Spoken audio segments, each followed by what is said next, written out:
Hello and welcome back to my channel. Today is day 6 of Crohn's and Colitis Awareness Week, and in today's video I want to talk about surgery.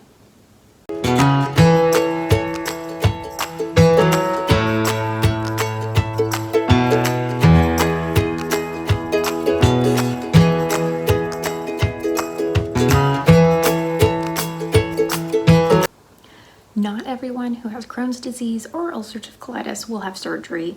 However, when medications fail, surgery is the next option. Did you know about 23 to 45% of people with ulcerative colitis and up to 75% of people with Crohn's will eventually require surgery? Some people will have the option of surgery, while others, surgery will be an absolute necessity due to complications of their disease. Not all surgeries happen because of an emergency, but when they do occur, usually there's something happening in your body that could be harmful. Some examples of when surgery is urgent would be a blockage, which is an obstruction. It's where stool cannot pass through the body because there's something blocking it. Another example would be perforation or a hole in your intestines. Another example would be symptoms of inflammation that just can't be controlled by maintenance medications. Excessive bleeding would be another example. A fistula, which is a tunnel from the intestines to another part of the body. Abscess, which is a collection of pus that needs to be drained. These are all examples of times where surgery is needed. And an FYI, surgery does not cure IBD. It can be helpful in relieving symptoms from inflammation in the intestines, but it doesn't actually cure either Crohn's or ulcerative colitis. The goal of surgery is just to help relieve symptoms and inflammation, or if it's an emergency, to keep you safe. I say this all the time, everybody's disease and experience is different. So my experience with my ulcerative colitis is much different than someone else's. I have talked about my ulcerative colitis journey as well as my surgery journey. I'll link the videos down below. I was diagnosed with ulcerative colitis in 2012 and I took various different medications up until 2019. Was in and out of flare-ups here and there, and finally in 2019 I was not able to come out of a flare-up and I had my colon removed. So in 2019, I actually had 3 surgeries. What was supposed to be a 3-step surgery ended up actually turning into more, but my first surgery was the total colectomy, where my surgeon removed my colon and gave me a temporary ileostomy. My second surgery, he removed my rectum, all but the rectal cuff, and formed my J pouch with a part of my small intestines.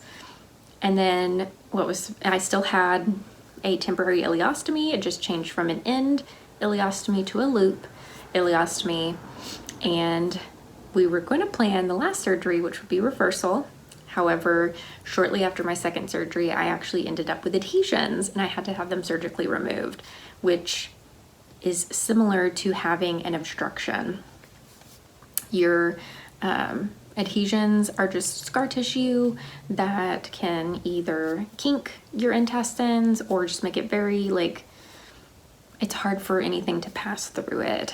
Sometimes they get worked out on their own, but unfortunately mine had to be surgically removed.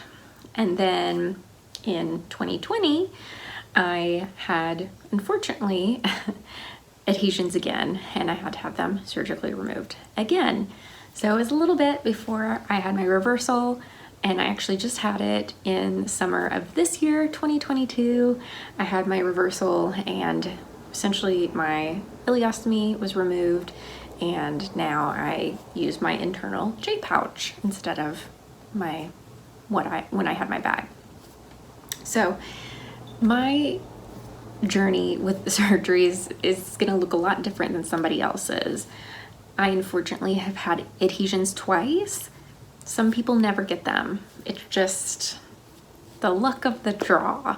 You're always at risk for adhesions after any kind of abdominal surgery, but just know that just because I had them doesn't mean that you're gonna have them. Surgery can be scary, but It's saved my life several times. There's always risks, but I feel like if you have a good healthcare team that you trust, I feel like it might be a smoother journey having to have surgery. So if you have any questions, feel free to ask me. I am not a medical expert. I'm just can explain my own situation, but if anyone ever has questions, feel free to reach out.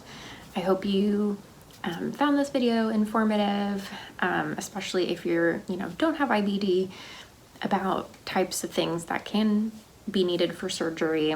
If you liked this video, give it a thumbs up, make sure to subscribe, and I will see you tomorrow for the last day of Crohn's and Colitis Awareness Week. Bye.